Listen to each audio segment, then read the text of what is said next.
Fala pessoal, beleza, beleza? Começando aqui mais um episódio do nosso podcast. É isso aí. Respeita.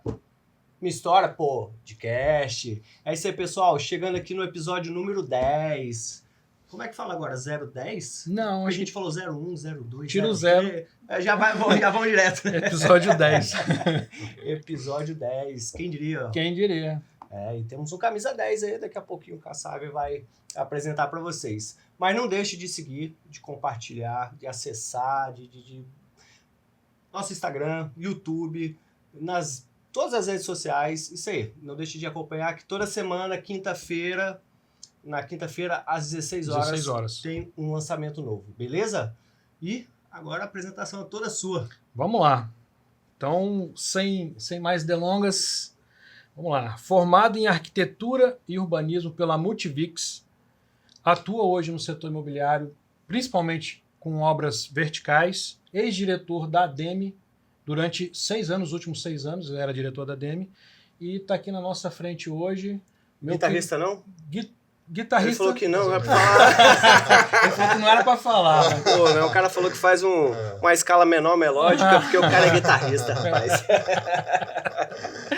Então, tá aqui na nossa frente, meu querido amigo, parceiro de trabalho, Lucas Weber. Prazer estar aqui com vocês.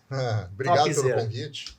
Parabéns aí pela iniciativa desse podcast aí que está valorizando aí a história, né, dos profissionais aqui do Espírito Santo. Né? Legal. A gente agradece aí mais uma vez aí você ter aceitado esse convite nosso. Ainda mais no episódio 10, né? Rapaz, camisa 10.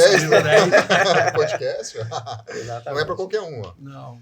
E obrigado. Pô, legal. Então, Lucas, eu vou puxar aqui, eu vou primeiramente querer saber de onde que você surgiu, como que você fez para chegar no Espírito Santo, porque você já me falou que não é daqui. A gente nos bastidores ali trocou uma ideia e eu já não sabia.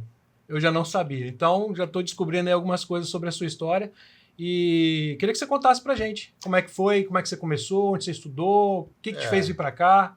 Não, eu já moro aqui no Espírito Santo há 22 anos, então eu tenho 42, estou aqui há mais tempo do que no Rio Grande do Sul, né, que é onde eu nasci. Mas o sotaque também já foi. Já foi. Acho que é por isso que você não desconfiou. Não desconfiei. Antigamente, quando eu dizia... Obrigado. Mas antigamente eu dizia bom dia, o cara falava assim, você não é daqui não. Hoje em dia ele conversa um pouco mais comigo. O gaúcho dá para saber. Isso. Mas eu, de vez em quando, eu falo um negócio assim, eu solto às vezes. Mas assim, eu já... há muito tempo aqui, né? Casei aqui, meus filhos são daqui, minha vida profissional é aqui, meus maiores amigos estão aqui. Então você acaba... A sua esposa é daqui também. É daqui, exatamente. Então você acaba mudando um pouco assim, né? E então assim, na época eu tinha 20 anos, quando vim para cá, vim com os meus pais. Né? Meus pais tinham pretensão abriram aqui um comércio, né? E eu acabei na época, não queria vir, fiquei um pouco... Não queria, tinha minha vida bem resolvida lá, né? 20 anos, com 20 anos eu achava que a minha vida estava resolvida lá. Mas acho que é normal, né? Naquela época eu achava isso. E acabou que depois eu decidi vir. Logo que eu cheguei aqui, falei, pô, que lugar do caramba, né? Mas você não conhecia o Espírito Santo? Não conhecia. Veio já para ficar? Eu vim para morar, exatamente. É meio assustador, né? Na hora que você fala que você vai mudar para outro estado sem conhecer. Exatamente. Quando você vai antes, você fala assim, nossa, tem praia assim? Sim, mas eu não conhecia. Naquela época, você vê, tem 22 anos atrás, você nem tinha naquela época Instagram. Por incrível que pareça, tem pouco tempo, mas a internet naquela época não era tão... Existia a internet, mas não era... Você tinha uma internet discada em casa. Você não ia no Google Imagens, você não ia o que era, entendeu? Era diferente, entendeu? E aí, vim pra cá, mas, pô, logo que eu cheguei, eu adorei, né? Eu falei, pô, que lugar bacana, que lugar mas top. Você comentou que você já estudava arquitetura. Eu comecei lá no Sul. Na Unicinos, que fica em São Leopoldo. Eu morava em Novo Hamburgo, que é perto de Porto Alegre. E comecei na Unicinos, eu achei que tive uma excelente base lá na faculdade, muito boa. Eu tive a sorte de ter professores muito bons, que acho que foram muito importantes para a minha formação, assim, para a minha maneira de pensar como arquiteto. E transferi o curso para cá, né, na Multivix. E aí fui fazendo minha faculdade, né, fiz a faculdade um pouco mais devagar, né, até na época a grana era meio curta e tal, então a gente fui fazendo um pouco devagar, mas acabei terminando aqui, né. Isso foi em 2007, quando me formei. Então já tem um um bom tempo aí, né? Cheguei aqui em 2022, aliás, perdão, 2006 eu me formei. 2006. Cheguei aqui em 2002. 2002. Fiquei 4 anos estudando ainda aqui, né? Então, quando você saiu de lá, estava no comecinho do curso, sim? No começo do curso. na base do curso. Estava na base do curso, assim, grande parte do curso eu fiz aqui. Mas lá eu tive uma base muito boa. Entendi. Sabe, assim, eu aprendi a maneira de pensar como arquiteto, eu aprendi lá. Aqui foi um ensino mais técnico, assim. Eu acho que lá no Sul eu tive professores, sabe aqueles arquitetos que nunca fizeram nenhum projeto na vida, que são mais sonhadores, são mais utópicos e tal, mas isso foi bom para minha formação. E aqui eu tive professores que atuavam no mercado local, assim, faziam projetos de prédio, casas, então eu acho que eles tinham uma visão um pouco diferente. Aí eu acho que eu acabei pegando um pouco das duas visões. E eu sempre trabalhei. Lá, quando eu comecei lá no meu primeiro semestre, lá no Rio Grande do Sul, eu já comecei a estagiar no escritório de arquitetura. Eu sempre achei importante isso, né? Mas você comentou que seus pais estavam vindo para cá para abrir um comércio, mas tinha algum tipo de ligação? Não, era uma loja de sapato, não tinha nada a ver com isso, né? A Novo Hamburgo, a cidade que eu nasci, é uma cidade calçadista, tem muita indústria de calçado, né?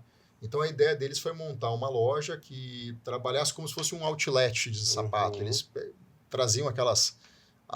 Na época fala muito em ponta de estoque, né? Que sobrava lá e tal, e trazia para cá e vendia. A loja foi muito boa, ficou durante muitos anos na Praia da Costa, né? Mas hoje eles já estão aposentados, já não atuam mais nisso, né? Mas você não veio com a missão de cuidar da loja do Não, pai, trabalhar na loja? Você já tinha... Eu já tinha um foco, já sabia que eu queria ser arquiteto. Você é filho único, Lucas? Não, tem uma irmã que é advogada, veio junto também na época. Mais nova? Não, ela é mais velha que eu. Dizem que eu parecia mais velho que ela, né? Mas eu sou mais novo. E aí, quando eu cheguei aqui, cara, eu comecei continuei, né? Quer dizer, continuei a faculdade e comecei a estagiar em escritório de arquitetura aqui. Então, eu nunca tive nenhum envolvimento com sapato, não. Sempre fui arquiteto. E aqui você fez muito estágio, você fez alguns estágios nos escritórios locais? Sim. Eu trabalhei com o Sandro Prete, trabalhei com o Gregório Repsoldi, com o César Mendonça. César Mendonça, inclusive, é o pai ele é falecido, já é pai da Flávia Mendonça, que teve, acho que no episódio... Sim. Pai? Pai dela, Era um foi grande no episódio arquiteto. 9. Exatamente. Mas era um grande arquiteto, assim, que eu aprendi muito com ele também. Trabalhava nesse mesmo setor aí que eu tenho atuado mais, né? Que é a parte imobiliária, né? Então, assim, acho que a minha escola foi muito boa. Não posso me queixar, sabe? Da minha escola. Tenho, assim, sempre tive grandes referências. Desde o começo, tá? Aí você chegou aqui, partiu dos estágios, passou a parte dos estágios, formou, e a gente sabe, assim, eu, principalmente, né, estou na área, Bruno, a gente faz as maquetes lá e de um tempo para cá eu posso dizer que veio crescente o número de projetos que chegava para a gente fazer a maquete com a assinatura do Lucas. E o Lucas, você veio se despontando no mercado, você veio se destacando. E eu queria que você contasse pra gente como é que você saiu formou, fiz estágio e chegou onde você está hoje.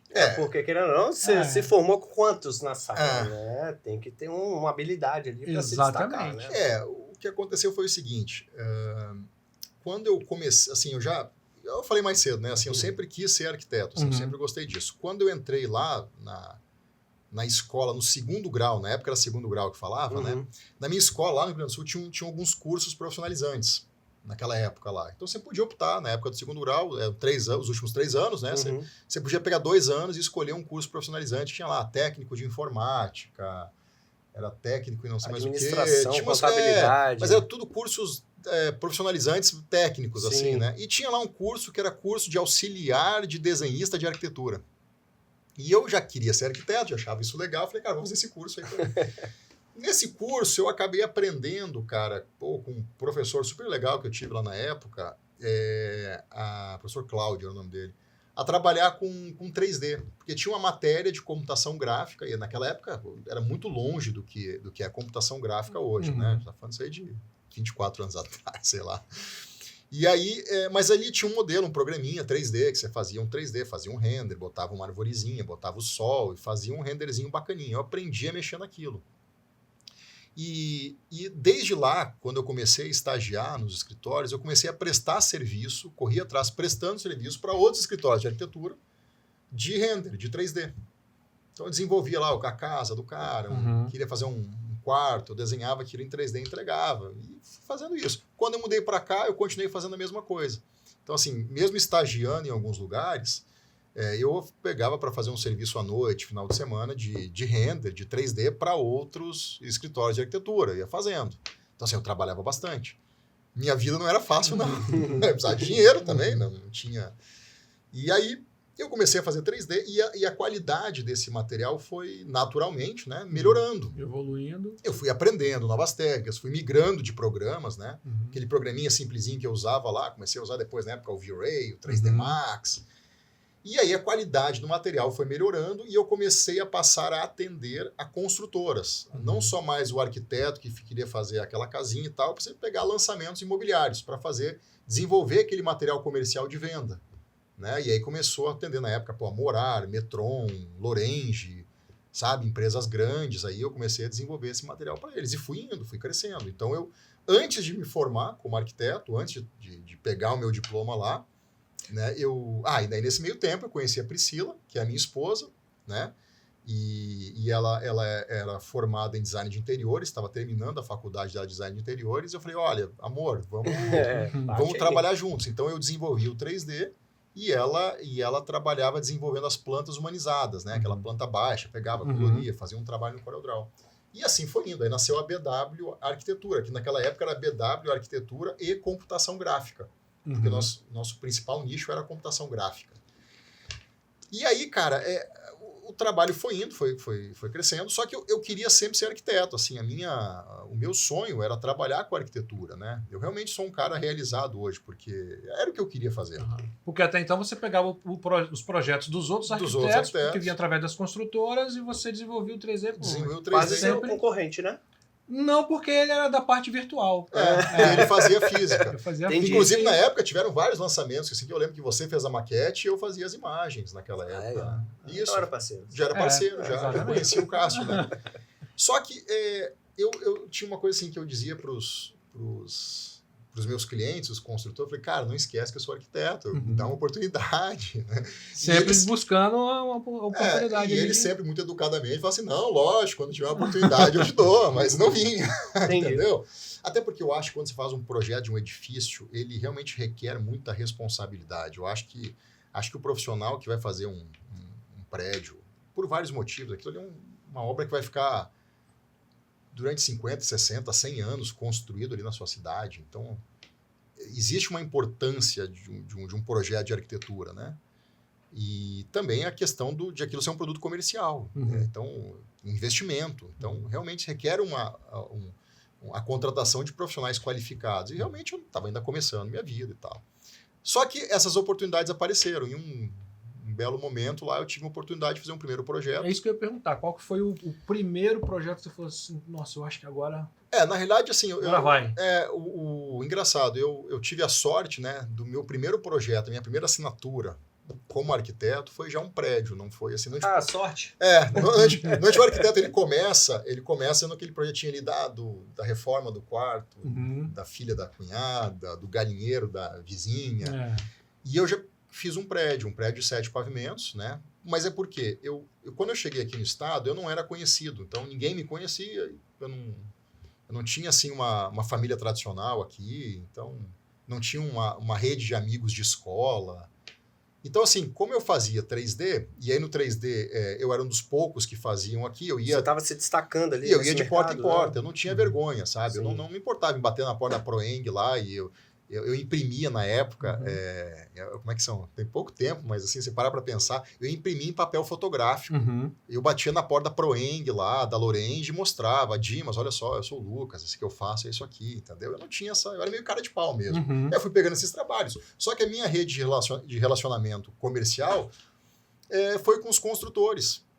Então, aquele cara que queria fazer uma casa não me conhecia, mas o dono da construtora já me conhecia. Então, aí que foi a minha porta de entrada. Então, um dia apareceu para uma empresa que não existe mais, chamada JL Andrade. JL Andrade. Você lembra? Fabrício e Jovino? Fabrício, fiz uma maquete para eles. Você chegou a fazer maquete para eles? Maquete para eles. Um edifício em Vitória. Não vou lembrar o nome agora, tem muitos anos. Eles eram muito bons. Eu acho até que eu sei, um no Barro Vermelho, cara. No Barro Vermelho. Eu lembro desse prédio. Esse não foi projeto meu. Mas, assim, o primeiro projeto que eu fiz para eles foi o edifício Vitória Garden, que fica em Jardim Camburi, em frente ao antigo cerimonial Lago de Garda. Primeiro projeto, apareceu um terreno, o Fabrício e o Jovino me procuraram, eu fazia os renders para eles naquela época. Eles disseram, pô, Lucas, tem um terreno aí, você é arquiteto, você quer fazer topa esse desafio, fazendo risco, né? Fazer um projeto e ver se a gente vai efetuar a compra do terreno. Eu falei, não, lógico, cara, agora. Quando é que você me entrega? Amanhã. Era empolgação, né? E aí eu realmente me dediquei naquele projeto, assim, e deu certo. Foi esse, tá lá pronto até hoje, meu primeiro projeto, minha primeira RT assinada, sabe? E aí começou. Acho que a partir daí eu já comecei a pegar alguns projetos de arquitetura para fazer. Peguei um outro predinho aqui, um outro predinho ali, para consultoras menores. Esse primeiro que você fez para o Fabrício foi em 2006. Foi 2006. Logo recém-formado. Recém-formado. Porque eu já atuava, né? Como fazendo 3D. Sim, já conhecia a galera e tal. Eu já estava para me formar, então assim, foi logo que eu formei. E aí, cara, a partir daí começou a aparecer alguns projetos. Porque você já tinha um primeiro, um lançamento. Falar, não, tem o Lucas. Aí o corretor lá dizia, não, esse cara que fez o projeto pro Fabrício e tal, pro Jovino. E aí começou a aparecer mais trabalhos. Mas ainda assim, o nosso carro-chefe ainda era fazer 3D. E era o que mais tinha ainda, né? Mas aí com o tempo, cara, naquela época era diferente, assim, sabe? Mão de obra, você não tinha tanta facilidade. Você não achava na internet, por exemplo, aqueles bloquinhos que a gente chama de biblioteca, de carro, árvore, para colocar naquela maquete 3D. Muita coisa você tinha que modelar. Você tinha que modelar, tinha que correr atrás, assim, escaneava, tirava uma foto de uma árvore, ia no Photoshop, recortava ela para colocar na imagem, entendeu? Então era um trabalho até... Era muito assim... Era muito trabalhoso, eu tinha pouca mão de obra e os prazos muito curtos. Então eu lembro na época do Salão do Imóvel, você deve lembrar disso, né? O Salão do Imóvel ADM, que era um evento, né? Sim. Que tinha anualmente ali, onde as empresas colocavam seus estandes para vender imóveis, era um final de semana e tal.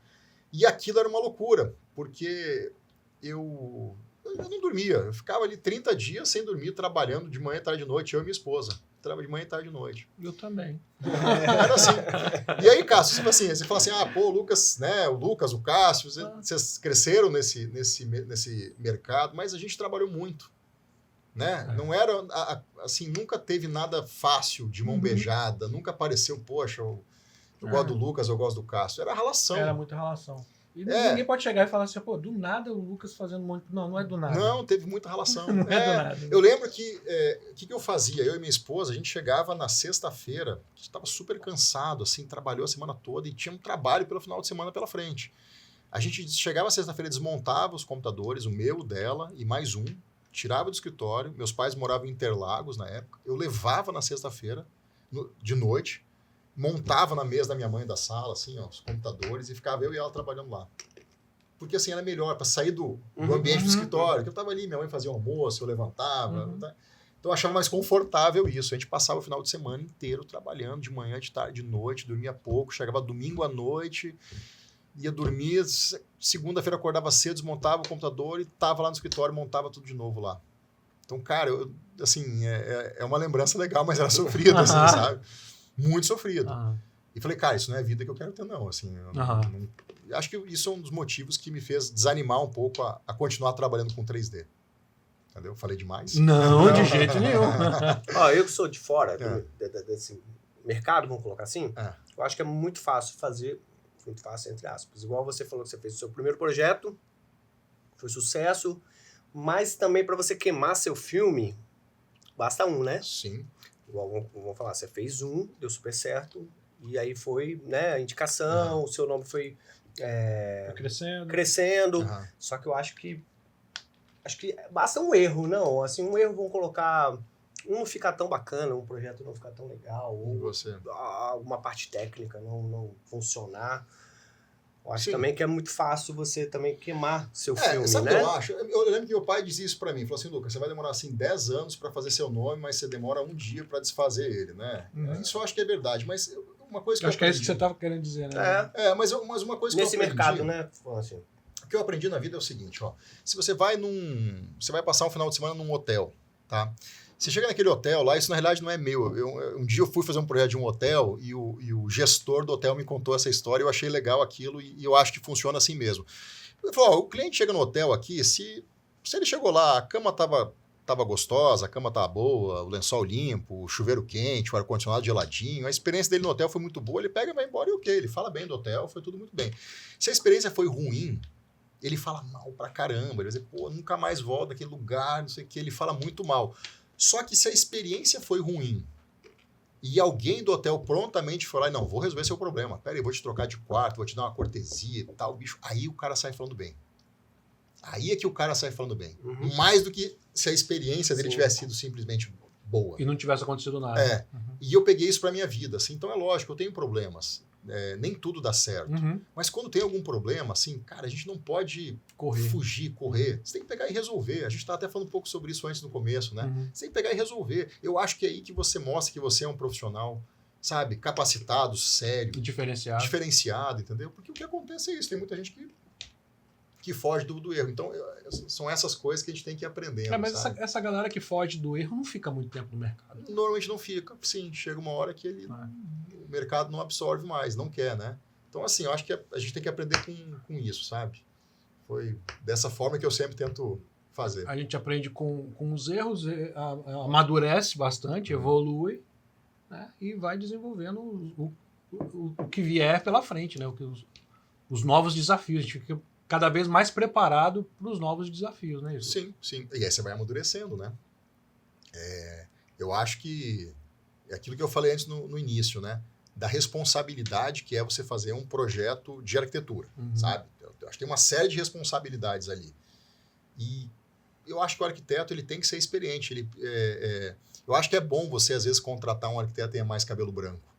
Entendeu? Porque o cara está fazendo um projeto que uma família, ou 200 famílias vão morar ali a vida inteira. Muito dinheiro, muito investimento. Muito investimento. Não tem volta, né? Não tem volta, sabe? Apagar aqui rapidinho.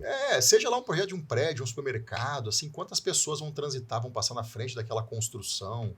Você vai passar ali, vai ter um carro saindo da construção. Então, como é que o edifício se relaciona com a cidade? Sabe, eu acho que a gente, às vezes, dá muita importância para grandes obras icônicas. Você pega e fala assim, cara, eu vou lá construir um grande museu na cidade e daí todo mundo dá uma importância muito grande para aquilo. Só que a nossa cidade não é feita daquele museu.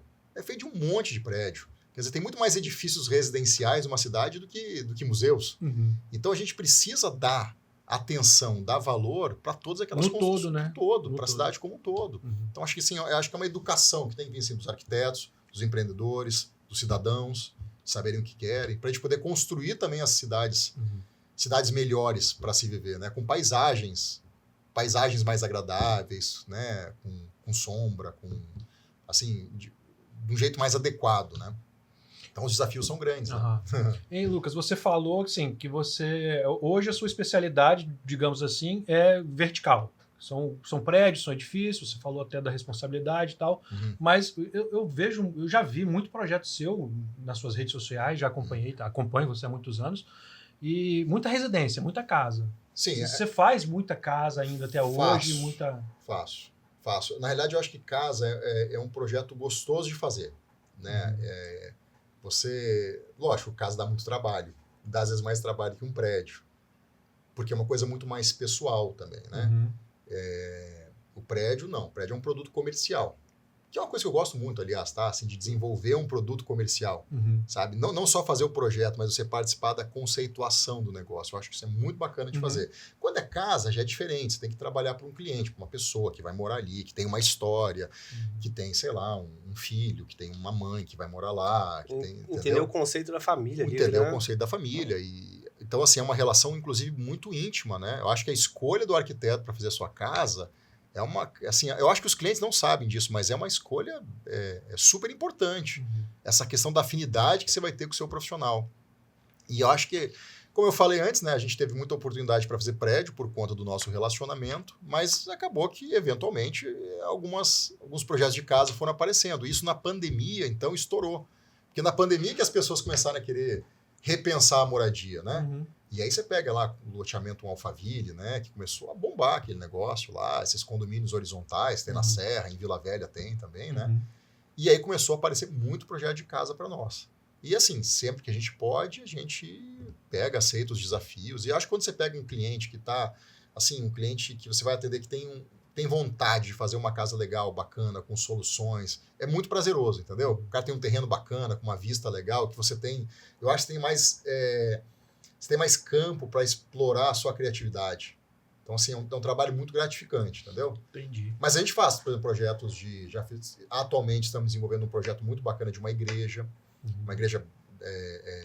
lá em Vitória, grande, para 5 mil pessoas. Nossa. Então, assim, trabalhamos com outros tipos de projetos. À medida que vão aparecendo, né, a gente vai aceitando. Né? E você comentou que esse projeto que você fez para JL, do Fabrício, lá atrás, você pode dizer que ali foi a virada de chave, assim, foi aqui que foi onde foi o primeiro e daqui para frente foi a minha oportunidade, a oportunidade que eu tinha, que você abraçou. Você considera que foi ali que você... Não sei se foi ali a minha virada de chave. Aonde que você considera que foi assim, ó, caramba, agora ninguém me segura? Eu acho que foi, cara, o primeiro projeto foi esse. Mas, como eu falei, eu fiquei um tempo depois pegando alguns projetos e continuando com 3D.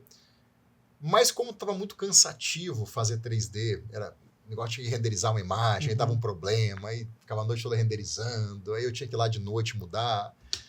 Aquilo foi me cansando demais. E num desses salões do imóvel, acho que a gente estava no final do imóvel, a gente teve um contratempo lá com um projeto lá que a gente teve que refazer, enfim. E aquilo me deixou muito, muito estressado.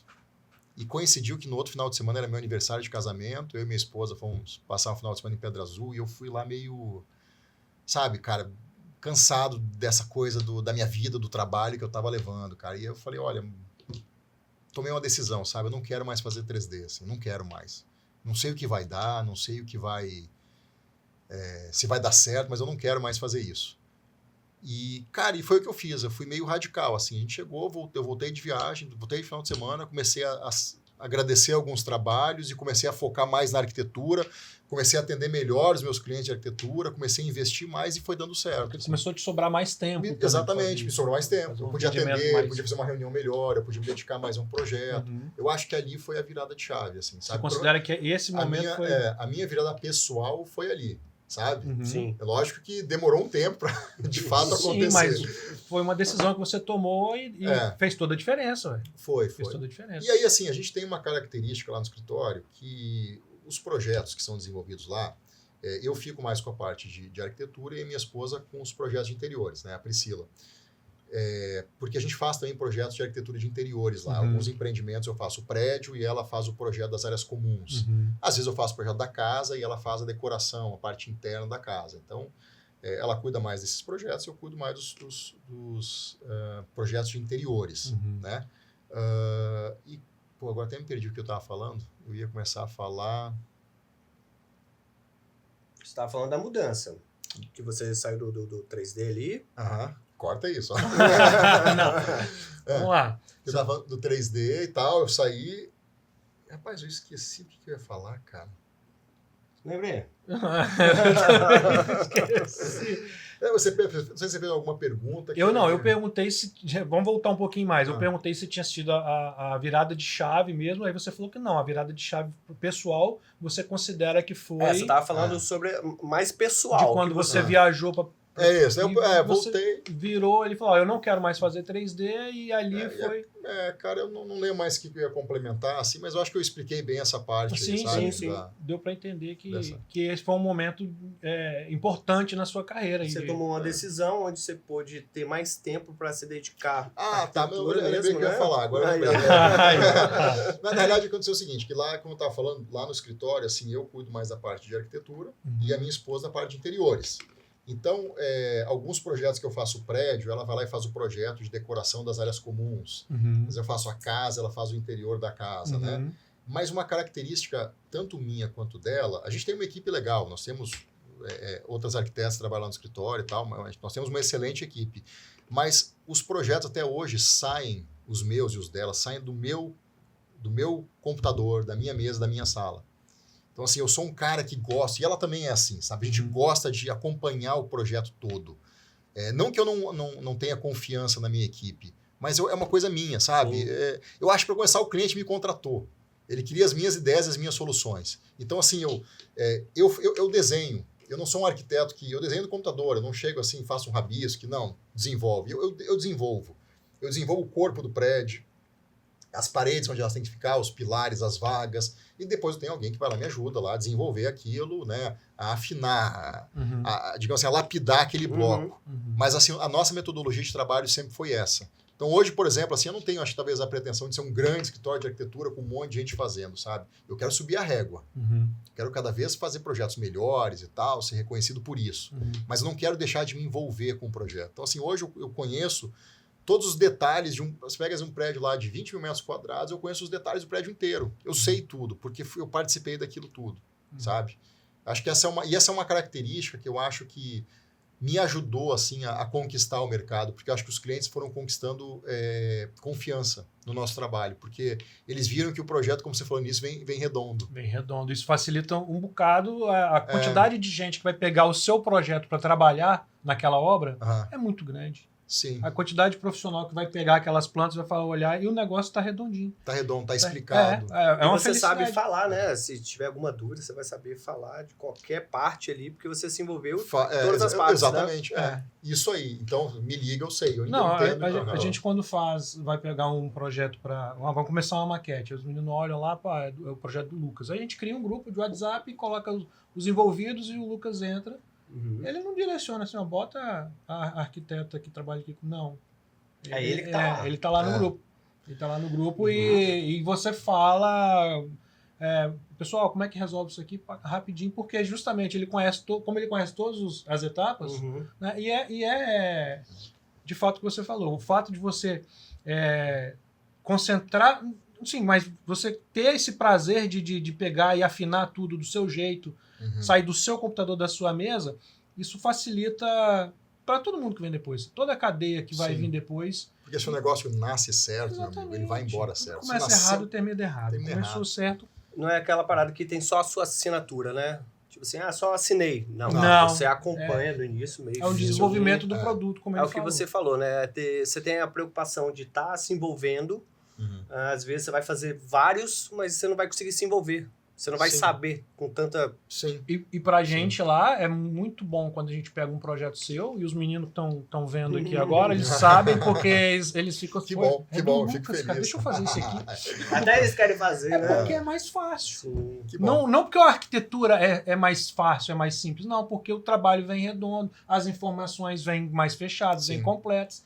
Ele manda hoje está popularizando, mas os primeiros a mandar o 3D da modelagem do empreendimento, os primeiros a mandar pra gente foi o Lucas. Hoje em dia o prédio, assim, o projeto, ele já é desenvolvido em 3D, né? Exatamente. Antigamente você desenhava a planta, desenhava o corte, desenhava a fachada. Hoje em dia ele já é literalmente o projeto, ele é uma construção virtual daquele edifício, daquela casa.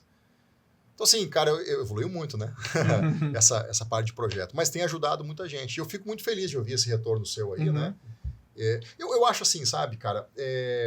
Eu entrei num mercado, eu era mais novo e tal, e tinha muita gente boa trabalhando, sabe? Já atuando nessa área, assim. E, cara, o jeito que você tem de entrar nisso, né? É você precisa ser bom, você precisa se esforçar, você tem que ter diferenciais. Você tem que... senão, se você for fazer mais do mesmo, cara, de repente você não consegue se destacar. Sabe, eu acho que é uma coisa interessante que a gente tem que falar, que eu digo assim para a garotada mais nova, sabe? Eu acho que hoje em dia também não basta só você ser bom, sabe? Eu acho que você tem que, por exemplo, saber se comunicar. Eu acho que isso é uma... por exemplo, assim, não adianta você fazer um projeto maravilhoso e de repente você não saber justificar aquilo, não explicar o porquê das coisas. Você tem a parte comercial também, né? Eu acho que isso é fundamental para qualquer profissão, não é para arquiteto, né? Para quem faz maquete, para quem é músico, para quem tem... Você tem que ter a parte comercial. Sabe o que eu vejo? Outro dia eu estava vendo uma coisa que eu achei muito interessante, assim, né? Quando fala, como é que eu vou orientar meu filho numa profissão do futuro? Sabe, o que vai acontecer? Quais são as profissões que vão existir daqui a 10 anos, daqui a 15 anos, né? Hoje em dia a gente fica até com medo dessas coisas. Qual que vai morrer também, né? Vai existir médico, vai existir advogado, arquiteto, sei lá entendeu? E aí o que eu penso é o seguinte, cara, ensina seu filho a ser um bom comunicador e um bom comercial. Porque ele vai se encaixar naquilo. Porque, sabe o que eu acho? Pode ser que em algum lugar hoje tenha lá um empresário de mais idade, que tenha algum problema na empresa dele lá que ele não está conseguindo resolver, e existe, de repente, um menino de 20 anos de idade que tem uma ferramenta de inteligência artificial que conseguiria resolver o problema daquele cara. Só que eles não conseguem se comunicar por um conflito de gerações, porque o menino às vezes não sabe entender o processo da empresa do cara, e o cara não sabe explicar. Mas quando você tem um cara, um intermediário, que sabe fazer, não, eu sei te ouvir, eu entendo e sei passar para o cara, entendeu? Você consegue criar elos, né? Fazer essas pontes de grandes negócios darem certos. Sim. Então, eu acho que é isso que é um aprendizado para a vida, sabe? Que a gente falou muito assim, da sua trajetória e tal, que você trabalhou, que você virou à noite, não sei o quê, e tá, beleza. Mas a gente tem que saber se comunicar. A gente tem que ser comercial, saber vender o nosso peixe. Entendeu? Então, eu acho que isso é uma coisa que faz toda a diferença na vida de qualquer pessoa. E é isso que eu ensino para meus filhos. Não, ótimo, porque acaba que a gente fala com algumas pessoas que já vieram aqui, alguns convidados, que a nova geração, né? É curioso, porque todo mundo que vem já tem anos de experiência. Vou colocar 10, 15, 20 anos de experiência. E vê hoje a nova geração com tudo, às vezes, um pouco mais fácil. Só que, às vezes, não tem certas preocupações. Igual você tá falando. A parte comercial. Pô, não sei se essa profissão aqui vai ter ou não, tal, mas, cara, trabalha essa parte comercial aqui, que se você decidir ser tal profissão, você já sabe se comunicar, sabe se vender, você sabe, né, desenrolar, vamos Você vai desenrolar. E também eu acho que você tem que aprender a não se prender com ideias que você tem pré-estabelecidas, porque as coisas são mais dinâmicas hoje, né? Então, acho que é importante isso também. Né? As coisas vão mudar. De repente, o que eu faço hoje, eu vou ter que fazer diferente amanhã. Eu não posso ficar preso. Eu tenho que estar aberto a novas experiências, a aprender coisas novas, a mudar a maneira de pensar. Aí tem gente que tem dificuldade de evoluir. Tem gente que tem muita dificuldade, fica aquele pensamento engessado. É difícil mesmo. Eu confesso que eu mesmo, às vezes, tenho dificuldade de mudar. Pô, tô fazendo isso desse jeito, tal. É difícil, a mudança é difícil, ela incomoda, mas às vezes é necessário, né? Assim, eu acho que ela faz parte aí, né? Então a gente tem que... Eu acho isso aí, cara, evoluir como ser humano, sabe? A gente não pode parar, não. Tem que continuar sempre evoluindo. Como é que é? Como diz, né? Melhorar 1% a cada dia. Você não precisa mudar radicalmente de hoje para amanhã, mas você tem que estar sempre aí, ó, cada dia melhorando 1%, você vai embora. É o que a gente aprende na vida aí. Se eu estiver falando demais... Não, tá ótimo. Muito bom. A gente já tá curioso aqui, né? Eu tô curioso agora e de saber de você, qual que o projeto, assim, você já falou de alguns específicos que marcaram aí a sua trajetória, mas me diga aí um projeto que você considera que foi... A gente sempre tem um top 10, top 5 aí. Um projeto que você fala que esse está entre os 3 mais interessantes mesmo, diferentes. Falar um só? Fala uns 5 que você... Não, sabe o que acontece? Você tem a conta de quantos você já fez? Não. De quantos em prédios? média, Não sei quantos prédios eu fiz, não. Outro dia até o participante do episódio 2, ele é o Omar Venâncio, até brincou comigo, falou, Lucas, você já fez um monte de prédio, cara, você já somou quantos metros quadrados de área projetada? Eu falei, cara, eu não, mas, pô, soma, cara, que você vai ver que o número... Eu moro uma hora dessa, eu vou fazer isso daí. Mas eu acho, assim, que os projetos, assim, como eu me envolvo muito com o projeto... Só que sem querer te cortar, mas isso quer dizer que ele tá acompanhando o podcast, hein? Claro! 02, ele falou do episódio 02, ele é o 10. Não, mas é porque o podcast de vocês é muito legal. Eu acho que serve de inspiração para as pessoas, né? Conhecer a história dos outros. Eu acho que isso é super bacana. E não é só você conhecer a história daquele cara que já é famoso e tal. É conhecer a história de pessoas que estão bem no nosso dia a dia, ao nosso redor. Claro, né? Sim. Mais palpáveis, assim. Porque a gente assiste muito podcast, tá fugindo do assunto lá.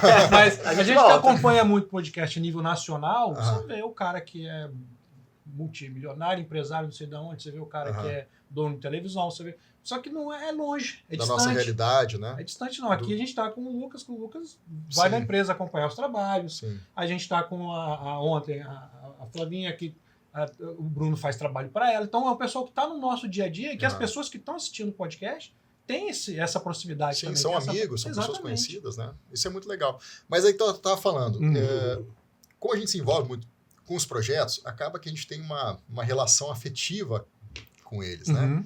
Sim, é filho, né? Que nasce. Então, tem vários projetos que vão te criando uma história. E alguns realmente se tornam um pouco mais especiais para você. A gente recentemente ficou pronta a obra agora da sede da Valor Investimentos, que é uma empresa de investimentos financeiros, né? Foi um projeto comercial, fazia tempo que a gente não desenvolvia nenhum prédio comercial. Eu acho que ele foi um projeto muito especial para mim, porque ele tem um formato diferente, ele tem... Uma fachada de vidro. Uma fachada de vidro, e os pavimentos, eles não se coincidem, um vai para cá, outro vai para lá. Ficou muito bonito esse projeto. Ficou bem legal. Eu brinco que ele é um cubo mágico, assim, que você pegou o cubo mágico e jogou um para cá, outro para lá, assim, né? E eu acho que ele é um projeto, assim, que quando ele entrou lá no escritório, me deixou empolgado por ser um projeto diferente do que eu estava acostumado a fazer. Foi um cliente que nos deu uma oportunidade de explorar um pouco mais a arquitetura, assim, dizer, pô, mas se você fizer todos os pavimentos iguais, é mais barato. Tá, é mais barato, mas não vai ficar tão legal, entendeu? Então, assim, você não vai ter a sede da sua empresa, a cara da sua empresa, né? Esse peso institucional não vai ser o mesmo. Então, o cliente dá uma oportunidade de desenvolver, e é um projeto que teve um retorno muito bom para nós, porque ele está na Praia do Campo, na Leixo Neto, é uma rua movimentada, muita gente passa, muita gente viu. Então, trouxe um retorno muito bom para a gente. Então, esse é um projeto assim, que hoje ele está assim, ele ocupa um lugar especial no meu coração, né? Falei antes da igreja que a gente está desenvolvendo, que também é um desafio que... 5.000 pessoas dentro da igreja. 5.000 pessoas dentro da igreja. Então, pequeno não. É um projeto muito grande. Então, assim, ele foi bastante desafiador. Qual igreja que é? Você pode falar? E sim, pode. É a Fonte de Vida, a Assembleia de Deus Fonte de Vida, né, que se tornaram grandes parceiros. Assim, foi muito... Eu gostei muito da experiência de trabalhar com eles, né? Aprendi muito, foi maravilhoso. Assim, eu acho que é um projeto que ainda não está pronto, a obra está começando agora, terraplanagem, mas é um projeto que realmente ocupou um espaço aí no meu coração também. Mas tiveram outros, sabe? Assim, por exemplo, o projeto do Lago de Garda. Lembra que eu falei que meu primeiro projeto foi em frente ao cerimonial Lago de Garda? Sim. E anos depois eu tive a oportunidade de fazer, do outro lado da rua, o projeto onde era o antigo cerimonial Lago de Garda, né? Para a Mivita Construtora. E eu lembro que na época da negociação com o terreno, eu participei de uma reunião com os donos do terreno lá, e comentei com eles, meu primeiro projeto foi aqui na frente e tal. Eu lembro que o seu Eloy, que era um dos donos lá do cerimonial, falou, olha, então eu vou torcer muito para dar certo essa negociação, para você fazer, né, na frente do seu primeiro projeto agora, um novo projeto e muito maior, muito mais robusto, é um prédio grande e tal. E deu certo aquilo, e foi um prédio que, assim, em Jardim Camburi, que é o bairro que eu moro, onde eu fiz grande parte dos meus projetos, então... É muito legal, enquanto cidadão, você projetar um prédio no bairro que você mora, onde você cria seus filhos. Então, essa preocupação com a cidade, né, que a gente falou antes, fica mais evidente. E foi um projeto legal, porque ele trouxe muita visibilidade também, um terreno bom de trabalhar. Assim, acho que ele ficou com uma arquitetura bem interessante. É um projeto muito especial para mim também, sabe? Esse é o Lago... O Lago by Mivita. Foi um projeto muito, muito importante para a gente. Tem um edifício também que ele é bem importante para mim, porque antigamente não, porque a gente não é velho, né? Mas há um tempo atrás, quando eu comecei a minha profissão, como é que se fazia um prédio, né? Como é que você ia pensar na fachada? Um prédio branco com vidro verde. Um monte de quase prédio, um padrão, assim. né? Uma pastilhazinha branca, uma pastilha bege, um granito embaixo da varanda. Então a gente meio que não fazia muito arquitetura, assim, sabe? E aí eu fiz um projeto para a Metron. Na época, acho que esse não teve maquete, não. Foi o San Pietro. Edifício San Pietro. Lá na Praia Suá. E era um prédio que tinha tudo para ser esses prédios, assim, padrãozinho, tal, branquinho, vidro verde, não sei o quê. E eu falei, cara, eu vou dar uma inovada nessa fachada aí. O prédio ser construído com alvenaria estrutural, que é aquele sistema que te limita um pouco, né? Que você não tem pilar e viga, as paredes são a própria estrutura. E eu comecei a pensar naquela fachada, eu tive a ideia de criar um desenho em zigue-zague nas varandas e tal. E aí, aquele desenho, zigue-zague e tal, apresentei lá o pessoal da Metron, pô, legal, mas vai ficar muito caro, não sei o quê. Não, cara, por que vai ficar mais caro? Acabou que eu convenci eles a fazer o tal do projeto. E apesar de não ter sido assim, não é um prédio muito conhecido, não teve grande mídia, grande marketing nele, mas ele é um prédio que quem é do meio, quem é do setor, viu aquilo e achou legal. Falou, pô, um prédio simplesinho, mas ficou bonita aquela fachada, ficou legal, ficou diferente aquele negócio e tal. E engraçado que ele foi um ponto de partida. Acho que depois disso eu percebi, sabe, que as pessoas começaram a me procurar para fazer projetos e pararam de me pedir aquela fachadinha padrão. Eu disse, não, cara, a gente precisa... A fachada tem que aparecer, sabe? Aí veio o Instagram, né? Eu tô passando lá meus stories, eu quero, poxa, esse prédio aí tá diferente. Então, eu acho que, para mim, ali foi uma virada de chave também, sabe? Para fazer fachadas mais impactantes, mais encantadoras. Sai né? fora da... Então é um empreendimento que tem, assim, uma importância para mim também, nessa história. Mas teriam outros, eu acho que eu ia ficar muito tempo falando, assim, né? Falando nisso, você falou do Instagram, acho que tá separado aí, né? Nosso marketing ali, vai colocar aí. Tem tudo, normalmente, que você vai fazendo, os prédios. Sim, a gente posta praticamente todos os prédios, aí, todos os lançamentos, a gente vai postando no Instagram, né? Inclusive, esse aqui essas são imagens da sede da Valor, que eu até falei antes, né? Sim. Inclusive, assim, as 3 imagens de cima são imagens são perspectivas, né? 3D. Essas de baixo são as fotos dele pronto, construído, né? Tá muito... Tem aquele pavimento ali. Como você falou, o render hoje tá muito profissional. Não é, cara? Porque ele falou. E na hora que ele falou que embaixo era real, eu falei, cara, possível, é real, em cima é o 3D, embaixo é o real, né? E a gente vai postando, assim, alguns trabalhos ali, né? 2 meninos? 2 meninos, 2 filhos, né? Sou um cara abençoado, né? Tenho uma família maravilhosa aí, muito bem casado. Bom demais. 2 filhos maravilhosos, o Matheus e o Caio. Um tem 12 anos, outro tem 4 anos. Essa foto aí é interessante para mim, isso eu fiquei muito contente, né? Eu recebi aí alguns dias atrás o título de cidadão espírito-santense, que é um título dado a pessoas que vieram de fora do estado e fizeram algum tipo de trabalho relevante aqui para o nosso estado, né? E, poxa, eu fiquei muito, muito contente em ser convidado para receber esse título, mesmo, sabe? né?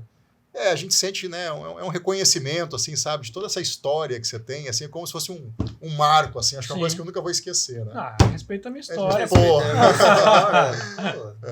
E aí a gente vai postando aí os trabalhos aí, né, tem muita foto, tem o edifício Stage na Praia do Canto. Sido meio diferente também, né? Tem. Mas tem aqui acho que é movimento. a mesma situação. Lá é foto do edifício também? Não, esse é tudo foto, esses aí são todos são fotos, A gente trouxe algumas, tem algumas casas que a gente já fez, né? Essas casas são em Alphaville. Esse é um prédio recentemente, esse está no meio aí em Jardim Camburi. Repara que ele tem umas jardineiras. A gente tem trabalhado muito com essa coisa de jardineira, né? Esse prédio mesmo aqui de baixo, ele tem uma parede inteira, toda em pena dele, vai ser com uma parede, jardim 3D. Vertical. É 3D. Esse prédio já foi lançado, está em construção, né? Em Jardim Camburi também, na Dante Michelini, frente mar. Mas ele repara como ele tem essa parede, esse jardim vertical ao longo de todo o prédio. E são pouquíssimos terrenos ali, ou você era o último? Não, tem pouquíssimos terrenos ali. Dá para contar nos dedos o que sobrou ali de... Talvez alguma outra... Frente para o mar. Sim. Frente para o mar são pouquíssimos. Acho que um outro, talvez uma farmácia perdida lá no meio, que um dia talvez vai virar um prédio, uma coisa assim, né? Esse é um prédio legal, o Uniplace. Esse nós fizemos trabalho dele também. Ele tem esse ACM laranja ali que destacou bastante. Muito. Embaixo tem o viso. Jardim Camburi também, né? Jardim Camburi também. Esse viso tem todas as varandas deles, tem jardineiro em todas as varandas. O viso é Mazini, né? Mazini, você fez a maquete também, né? Teve um trabalho de paisagismo para fazer, quer dizer, as jardineiras das varandas, a gente contratou um paisagista, Douglas Negrini, que, na realidade, as jardineiras das varandas formam um mosaico no prédio. Então, assim, cada varanda tem o seu padrão de planta que foi plantada ali para formar um desenho no prédio. Né? Ficou muito, muito legal. Esse é o Lago Baime Vita, que eu falei um pouco antes, que era um prédio importante para mim, né? Assim, foi a primeira maquete que nós fizemos para Baime Vita. Foi o primeiro projeto seu para eles? Sim. Não, né? O primeiro projeto que eu fiz para ele, casualmente, foi esse de baixo aí, ó. Tá. Esse é ao lado do Lago Baime Vita, aí, que vai aparecer mais embaixo quando ele descer. Foi lá em Jardim da Penha, um prédio mais baixo, né? Foi o nosso primeiro projeto, assim, sabe? Recentemente, a gente... A Impar finalizou o Alameda 25, que você fez a maquete. Alameda 25. Sim, ficou bem legal, assim, foi um prédio que nos deu muita satisfação de ver pronto, assim, sabe? Enfim, a gente sempre parece que vai gostando muito dos prédios que estão ficando prontos e dos que a gente está na prancheta agora, sabe? Então, acho que é isso. Muito legal. Tem bastante trabalho aí, tem algumas casas que a gente fez. A gente teve a oportunidade de fazer casas em terrenos espetaculares, tipo na Ilha do Frade, frente ao mar. Então, assim, a gente teve muitas oportunidades legais, assim, de desenvolver projetos muito interessantes. Assim. É isso aí, ó. De vez em quando a gente bota umas fotos pessoais. Tô vendo aí, a Priscila, né? Mas tudo tem um quesinho diferente, né? Igual você... esse aqui, isso. com aquele. Você sabe que eu acho que é importante, assim, pro arquiteto, é lógico, cada projeto é um projeto, sabe? Esse Então, do meio é onde? na Ilha do Frade. Ilha do Frade. Na Ilha do Frade. É uma casa... A gente chama ela de Casa Mar, é um projeto bem especial para nós. Ela está em construção já, está muito bonita. A piscina borda infinita. Piscina borda infinita, é um terreno fantástico, assim. O terreno parece estar dentro d'água, sabe? Olha cada casa. Aqui no meio já é foto da residência mesmo. Já é foto, é um balanço grande e tal. Tá vendo ali essa... Aham. Então, acho que é isso aí, sabe, cara? Assim, o que eu estava falando, acho que cada projeto, ele tem que ter a sua personalidade, né? A gente não repete projetos. Mas, ao mesmo tempo, o projeto ele tem que ter a cara de quem fez, né? Eu acho que, assim, eu tento fazer isso. Eu tento colocar um pouco da minha cara, daquilo que eu gosto no projeto. E eu acho que é muito importante, até para o cliente saber, quando ele vai procurar um arquiteto para fazer uma casa, que a gente falou antes daquela questão da afinidade, né? Que é uma relação íntima, mas também é muito importante você gostar do trabalho que essa pessoa desenvolveu. Sabe, eu acho que se chegasse alguém no meu escritório agora e me procurasse para fazer uma casa, uma residência neoclássica, com coluna grega, não é a minha cara. Você acho que eu não aceitaria fazer? Eu acho que eu não ia saber. Cara, eu acho assim, acho que quando o arquiteto está começando a profissão, bicho, ele tem que pegar tudo que ele sabe, tudo que aparece. Mas hoje, assim, já com alguns cabelinhos brancos, eu acho que não seria saudável nem para mim, nem para o cliente. Eu acho que é legal, o cara que procurou você, eu fico muito feliz quando alguém... Porque, assim, lógico, tem os construtores que já nos conhecem há muito tempo, né? A gente está sempre junto, vão procurando a gente. Mas eu acho muito legal quando um cliente procura o nosso escritório porque ele viu algum trabalho que a gente desenvolveu e gostou. Ele viu qual é a nossa linha de projeto. Isso é muito legal. Eu acho legal quando ele fala assim, pô, Lucas, hoje eu vejo lá os seus prédios, eu sei que é seu, porque tem a sua cara. Eu acho super legal. A cidade, ela não é legal a repetição, sabe? Aquela coisa tudo igual, maçante. Mas eu acho que é importante cada arquiteto ter a sua característica, sabe? Servir, porque... E aí você busca inspirações, né? Eu, por exemplo, quando comecei a minha trajetória, eu buscava inspirações em outros arquitetos, grandes nomes da arquitetura. E eles tinham, cada um deles, sei lá, um Oscar Niemeyer, ele tem a linha dele, né? Então, acho que isso é muito importante. E é mais saudável, né? Assim, para fechar, é saudável o cliente procurar um profissional. E Lucas, desde que a gente começou a conversar aqui, você tem falado da sua experiência e a importância de cada momento que foi para você. Quem está acompanhando hoje o podcast e está estudando arquitetura, só dele ouvir ele vai aprender muita coisa. Mas tem algum detalhe, assim, alguma coisa que você fala assim, isso aqui é legal. O cara que está hoje lá no curso de arquitetura e está meio desanimado, acaba de desanimar ele ou perdido também, né? Você vai acabar de desanimar ele ou você vai dar uma... Não. Vai dar um... Então, é isso que eu ia te perguntar. O que você acha que seria importante ele saber agora? Assim, pô, não, cara, o caminho, né? O caminho um ponto que você faz. Isso aqui é importante você saber. Eu sei que é uma pergunta difícil, mas até... complexa, né? Mas para você, em poucas palavras, você fala assim, ó. Olha, eu acho assim, ó. Pro estudante de arquitetura... Que pergunta ruim, né? Difícil, né? Eu acho que se eu estivesse estudando arquitetura, viesse alguém, pô, desse uma dica depois de 20 anos, mais de 20 anos de experiência, eu ia escutar cada vírgula. Que bom. Eu acho que o estudante que quer realmente fazer arquitetura, ele quer trabalhar com projetos de edificações, de arquitetura mesmo, né? Primeira coisa que eu vou dizer pro cara, bicho, aprende a sair da caixa. Aprende a fazer projetos diferentes. Não se limita. Você está na faculdade agora, tem que ser ousado também, dá uma ousadia, viaja na maionese, aprende a se soltar, a não ficar preso. Sim. Porque depois, durante a vida, vai ter muita coisa que vai te prender. Eu brinco sempre, a legislação, os PDUs e PDMs, são sempre os coautores do projeto. Porque você vai fazer um prédio, o PDU te limita aqui, te limita ali e tal. Então, assim, e por ser um empreendimento, também tem a questão da grana, da execução, que muita coisa vai te limitar. Então, a primeira coisa, bicho, aproveita na faculdade para você explorar sua criatividade, para você, quando formar, não chegar tão duro. Aprender a trabalhar com liberdade dentro dessas limitações. E outra coisa, cara, que é uma coisa que eu falo para todo mundo, aprende a legislação. Sabe, eu acho que as minhas do escritório, eu brigo com elas o tempo todo, assim, a gente precisa aprender legislação. Eu, por exemplo, quando eu faço muito projeto em Vitória. Quando eu pego um projeto em outro município, eu às vezes apanho, porque você às vezes projeta uma coisa achando que pode fazer e na realidade não pode. Então, assim, conhecer a legislação. E não é só a legislação de plano diretor, são as NBRs que a gente tem, de acessibilidade, por exemplo, de desempenho de edificações.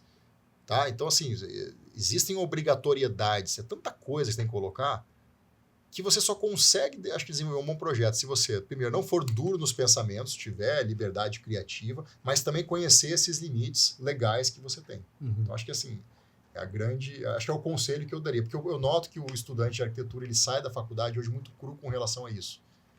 Principalmente o conhecimento de legislação, que é uma coisa tão importante, né? Que é o que rege a cidade.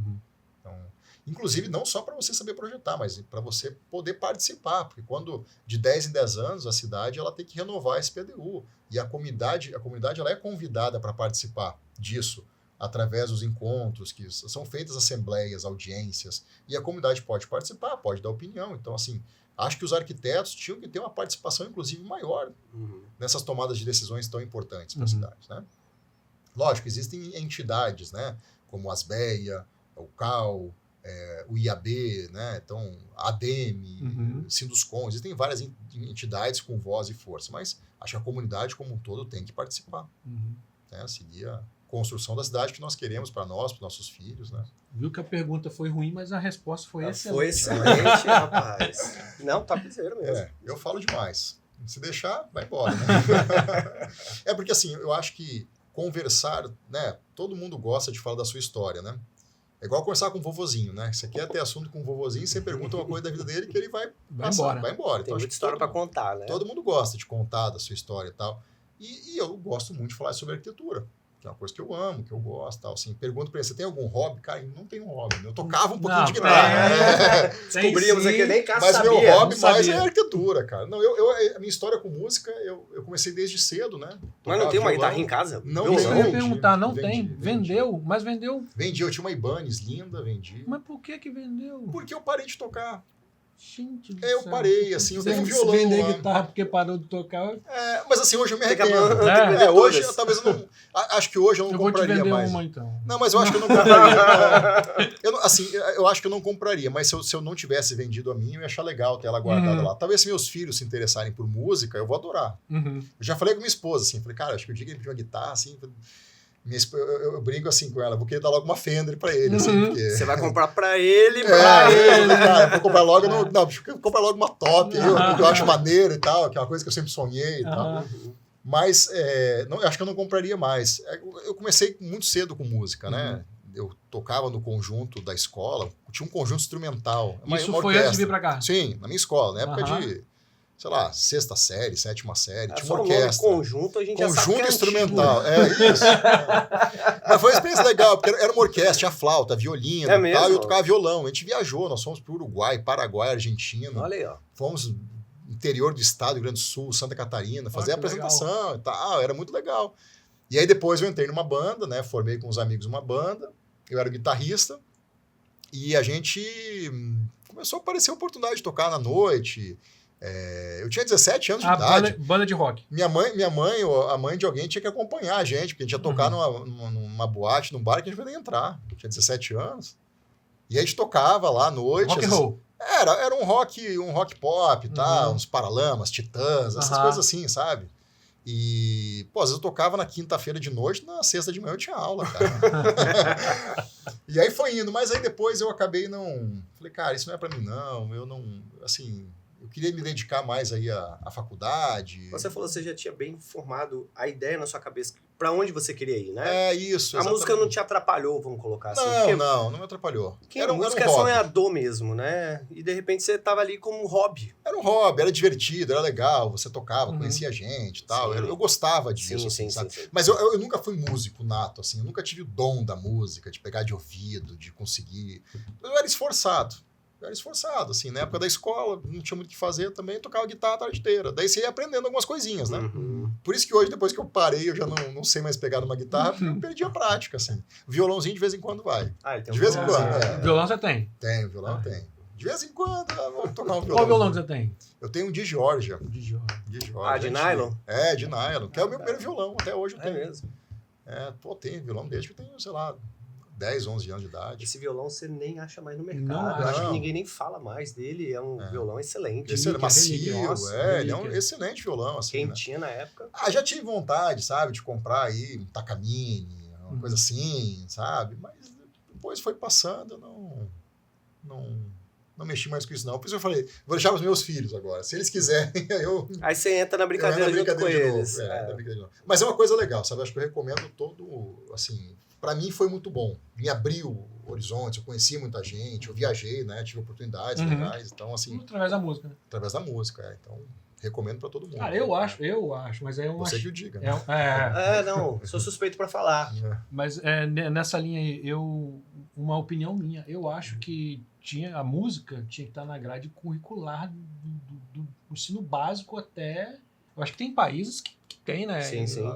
Não sei nos Estados Unidos, deve ter, mas...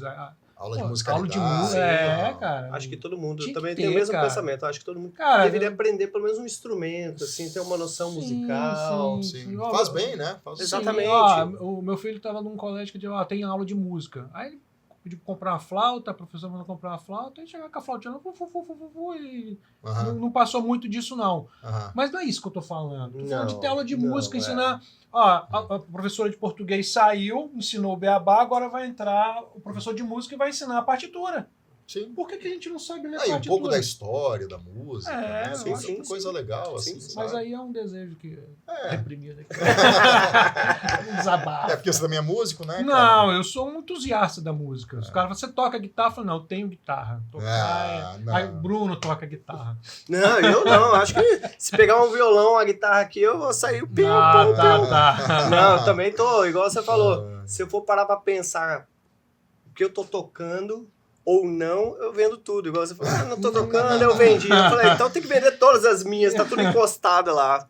Mas essa coisa de vender, cara, não vale a pena, tá? Não. faz isso. Eu tenho esse pensamento. Cara, eu falei ontem lá. com você, né? Eu falei, cara, eu tenho alguns instrumentos, cada instrumento eu tenho uma capa.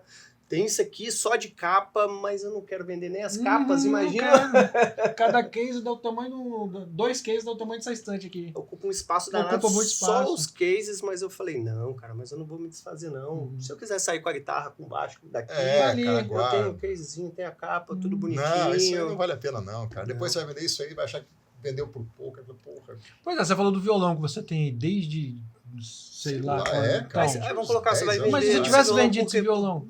R$1.000, vai te salvar a vida, vai não mudar, você vai, cara, não vai fazer nada, não, vai fazer uma viagem, não vai. Não vai. Daí eu falo assim, quando eu vendi minha guitarra lá, que deu até uma dor de ter vendido, o que eu fiz com Uma o dinheiro? embanezinha, O que eu fiz com o dinheiro da guitarra? Nem lembro. Não sei. Não sabe. Botei no bolso, gastei bobagem ainda. Eu não sei, cara. E eu tinha um amplificador da Fender, um Deluxe 112, aquele prateado. Aí, cara, era nojento. Tinha um negócio, era lindo aquele negócio, vendia. Não sei também o que eu fiz com aquele dinheiro. Quê? Pra quê, sabe? Cara? E hoje, rapaz, tá valorizado. Tá. Um amp desse aí hoje é... Uma fortuna. E é difícil. É uma fortuna, também. né? Claro, essas coisas são caras, eu sei, cara. Então... Mas é isso, gente. Que mais, cara? Acabou? Lucas, eu realmente eu fico muito feliz de você ter aceitado esse convite nosso de vir para cá, fazer esse podcast 10 aí com a gente, né? Esse bate-papo aí, esse né? bate-papo. E bem, sim, acredito que fora do que você está acostumado aí de conversar em outros ambientes, em reuniões, né? Descontraído, um ambiente mais leve, um bate-papo mais suave aí.